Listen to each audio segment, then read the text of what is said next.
বাংলাদেশের জনপ্রিয় তারকারা কে কত বছর বয়সে মারা গেছেন এবং কী কারণে মারা গেছেন আপনারা জানেন কি? চলুন জেনে নিই আজকের এই ভিডিওতে। শাহবাজ সানি 26 বছর বয়সে হৃদরোগে মারা যান। মিজু আহমেদ 64 বছর বয়সে তিনিও হৃদরোগে আক্রান্ত হয়ে মারা যান।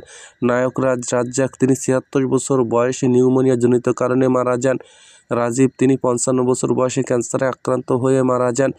জাম্বু 61 বছরে মারা যান, কিন্তু তিনি কিভাবে মারা যান তা জানা যায়নি। জসিম তিনি 50 বছর বয়সে মস্তিষ্কে রক্তক্ষরণের কারণে মারা যান। প্রবীণ মিত্র 82 বছর বয়সে বার্ধক্যজনিত কারণে মারা যান। খলিল তিনিও 81 বছর বয়সে বার্ধক্যজনিত কারণে মারা যান। সাদেক বাচ্চু কোভিড-19 জনিত কারণে মারা যান 80 বছর বয়সে। কালা আজিজ তিনি 66 বছর বয়সে ডায়াবেটিক্সে মারা যান। টেলিসামাদ 74 বছর বয়সে দীর্ঘদিন অসুস্থ থাকার পর মারা যান।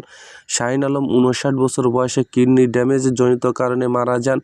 মান্না তিনি মারা যান 45 বছর বয়সে হৃদরোগে আক্রান্ত হয়ে। সালমান শাহ ঘাতকের হাতে মারা যান মাত্র 26 বছর বয়সে। দিলদার তিনি 60 বছর বয়সে মস্তিষ্কে রক্তক্ষরণের জন্য মারা যান। বুলবুল আহমেদ তিনি 70 বছর বয়সে হৃদরোগে মারা যান। জাফর ইকবাল তিনি 42 বছর বয়সে ক্যান্সারে আক্রান্ত হয়ে মারা যান। হুমায়ুন ফরিদি তিনি ফুসফুস রোগে আক্রান্ত হয়ে 60 বছর বয়সে মারা যান। এটিএম শামসুজ্জামান 81 বছর বয়সে হৃদরোগে মারা যান। সর্বশেষ অমাল বোস তিনি 71 বছর বয়সে হৃদরোগে আক্রান্ত হয়ে মারা যান। তো বন্ধুরা, ভিডিওটি ভালো লাগলে সাবস্ক্রাইব করুন এবং লাইক, কমেন্ট, শেয়ার করে পাশে থাকুন।